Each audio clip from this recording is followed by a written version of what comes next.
Measles, mumps, and whooping cough, oh my. These deadly diseases may be misconstrued as fears of the past, but this is not the case. Among others, these vaccine-preventable diseases are still very much a threat today, because of the alarming amount of individuals that refuse to vaccinate themselves and their children. A word, a tool, a scientific miracle that saves nearly 2.5 million people every year, that has eradicated smallpox and nearly eradicated polio, has become taboo in this country. To fully understand the danger of not being vaccinated, first you must understand what vaccines do and why they are so important. Our body protects itself by immunity. To do this, we have an immune system full of cells, fluids, organs, and glands all throughout the body. This system recognizes foreign invaders, also known as antigens, and makes antibodies to fight them. The first time your body is infected with an antigen, the immune system designs a specific antibody in order to fight it.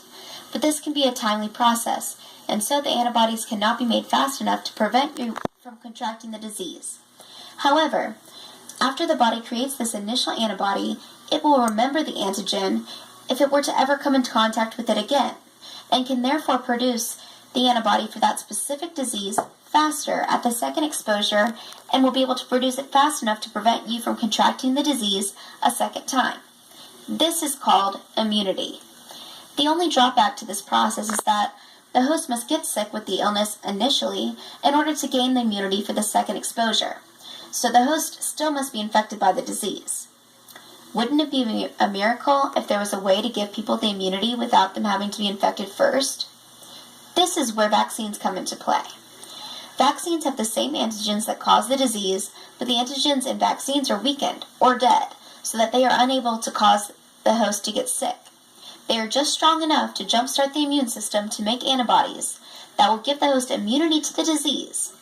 Therefore, vaccines allow us to develop immunity to diseases without suffering from the disease. This is an important positive for vaccines because without them, hosts must contract diseases at least to gain immunity, and sometimes even once is once too many for some of these diseases that carry dire consequences, such as measles, mumps, and whooping cough. These are diseases that can be deadly if contracted by a weak host.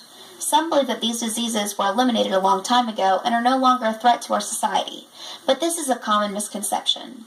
These illnesses are making a dangerous comeback because of the increase in international travel and because of the alarming amount of unvaccinated individuals. In the year 2000, measles were declared eradicated by the CDC, but it is now back and prevalent as of the year 2014. If you are not vaccinated and you are to come in contact with measles, there is a 90% chance that you will become infected, according to the CDC. For children, in every 1,000 that are infected, 1 or 2 will die. The largest, most recent outbreak of measles was a multi-state outbreak and had a confirmed number of 6,584 cases in the year 2006. In 2011, at the University of California, the outbreak of measles had a reported 29 cases. The source of the outbreak was an unvaccinated student that had traveled to Western Europe and brought the disease back with them upon their return. Whooping cough has had outbreaks as well since it's beginning to be obsolete. Its outbreaks are theorized to be due to waning immunity from the vaccine.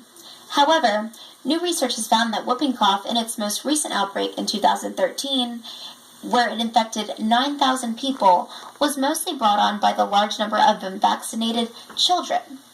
Whooping cough in children can be life-threatening, especially for infants. They can develop even more than a cough. They can develop pneumonia, seizures, and even brain damage. So it is evident that these diseases, especially but not limited to, are life-threatening diseases, but are also preventable life-threatening diseases. It is the duty of us as a human race to vaccinate ourselves and vaccinate our children. This simple thing can save a life. Another thing to consider with vaccinations is that not everyone can take advantage of this miraculous tool. Some are too young, too old, or do not have the physical makeup for the vaccine to be an effective protector for them.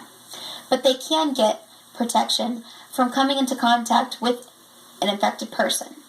This is called herd immunity, and it is very important in combating outbreaks. If there is a high enough percentage of vaccinated individuals as a whole, then there is a lower chance that someone that cannot be vaccinated will come into contact with the infection. So why would you not protect yourself? Why would you not protect your children? Why would you not protect your fellow man from deadly disease?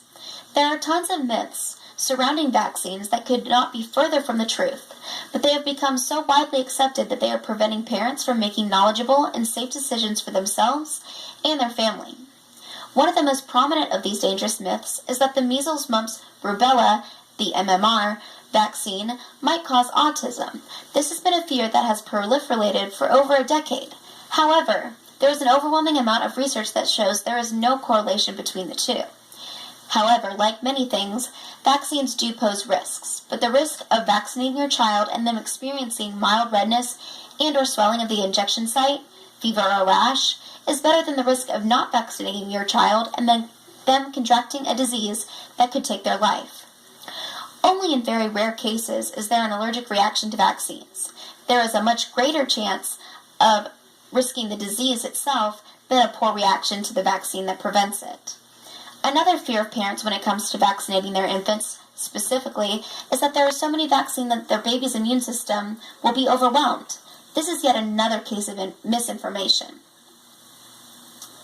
Waiting to vaccinate or going against the recommended dosage and scheduling of vaccinations can lead to prolonged susceptibility to diseases and even in some cases increase the risk of seizures in infants. Vaccines do not have to be feared.